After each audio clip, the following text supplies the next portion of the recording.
Hey everybody, my name is Shannon Smyers and I'm here today to talk to you about Genderlect theory. What is Genderlect theory, one may ask? Well, simply put, Genderlect theory suggests that men and women speak in two distinct dialects.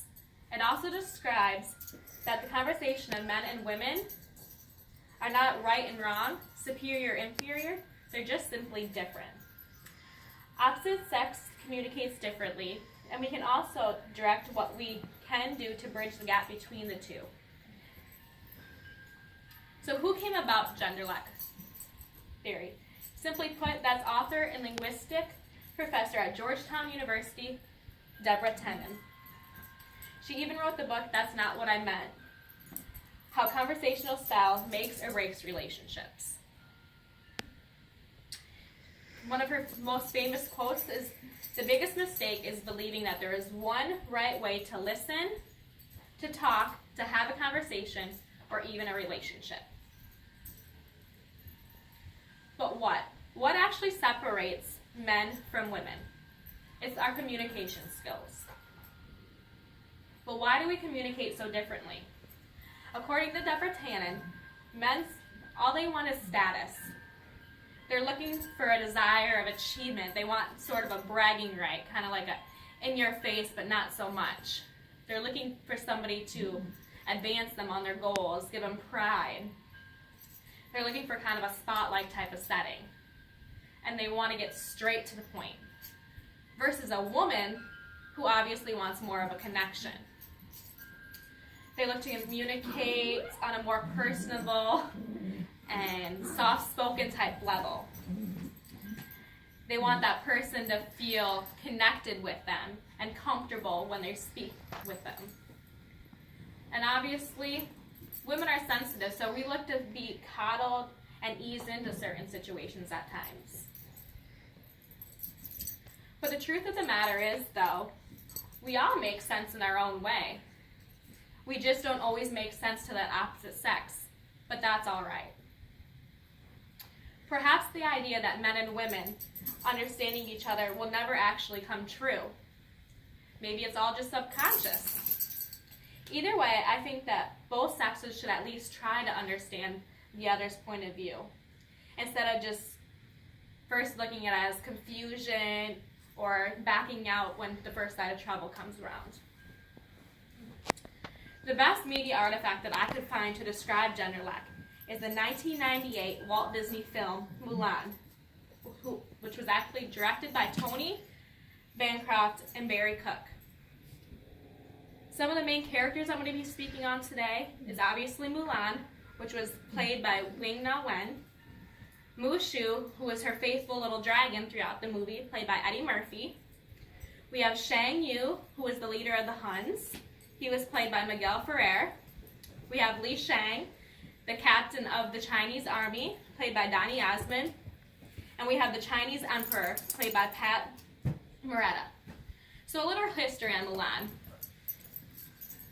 So the Huns, they go to invade Han China by breaching the Great Wall. The emperor simply put that he made an order that one man from every family in China was to enlist into the Chinese army. Well, Mulan, when she heard of this news, the only man in her family happened to be her father. And he was already an army veteran, and she was so scared that she did the unthinkable.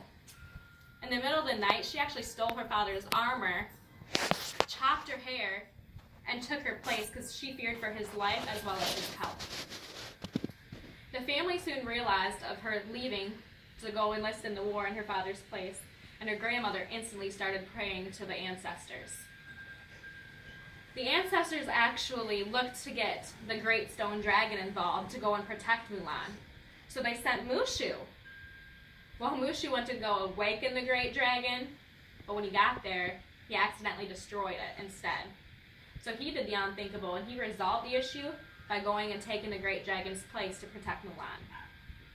When arriving at the campsite, even though Mulan was disguised as a guy, she lacked the skills that any guy could do. She didn't know how to fight. She didn't know how to talk or walk. But she tried. And Mushu tried helping her by giving her advice. It was just kind of questionable advice. It wasn't the best, but hey. Well, after weeks and weeks of training, Li Shang said that the recruits were now warriors. While Mushu, all he wanted from Mulan was for her to succeed. So he wrote up a fake order, said that it was signed by General Li, who happened to be Li Shang's father. And the order was that Li Shang and all of his recruits were to go and follow the Imperial Army into the mountains.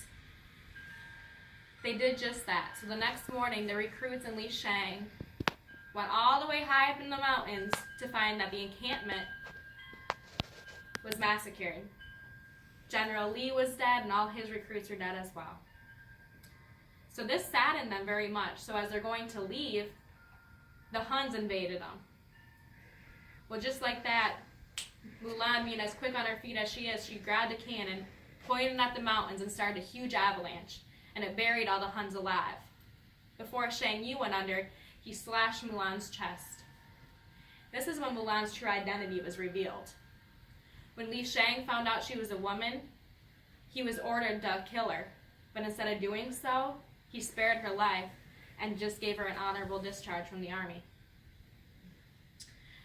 Left alone on the mountains, Mulan, she didn't know what to do. All of the rest of the recruits were heading back to the Empire to tell the Emperor of the news of the Huns and how they destroyed this camp. Well, as they're heading back, Mulan, she realizes that the Huns aren't dead, and some of them start appearing from the snow, and they're speaking of going and capturing the Emperor. So she takes on her horse and heads back to the Empire. She tries enlisting for some help, but nobody wanted to believe her because they made her out to be a liar. Just like that, the Huns appeared, seized the Empire, and captured the Emperor.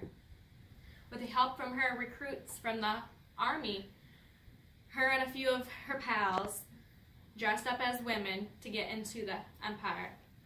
Inside they defeated the Huns, and at the end of the movie, Mulan is left on the roof with none other than Shang Yu, and they're battling out. They're sword fighting to the death. Well, just then, Mushu came out of nowhere with a firework. So she ordered Mushu to point it at Shang Yu. He did so, and it sent Shang Yu into the fireworks tower where he blew up and died. At the end of the story, the Emperor gave her the greatest honor. He ended up giving her a crest, as well as the sword of Shang Yu. She later went home and presented it to her father to restore honor back to her family. Now, how Genderlect is involved in this is none other than, there's actually a song in this movie called Let's Get Down to Business, and it's I'll Make a Man Out of You. Mulan did just that. Not only did she disguise herself as a man, she chopped her hair, removed all her makeup, she had to rest her breasts so she wouldn't be known as a woman. She had to learn to speak like a man, fight like a man, walk like a man, as well as the men at the end of the story dressed as women. We all had to learn how to fit in each other's shoes, per se. But this is one of the greatest movies that shows this. But at the end of the day, to me, we all just need to take into consideration what Stephen Cowboy once said. And that's seek first to understand, then to be understood. And if all else fails, we all need to agree to disagree. I thank you so much, and I hope you learned a little thing about Genderlect.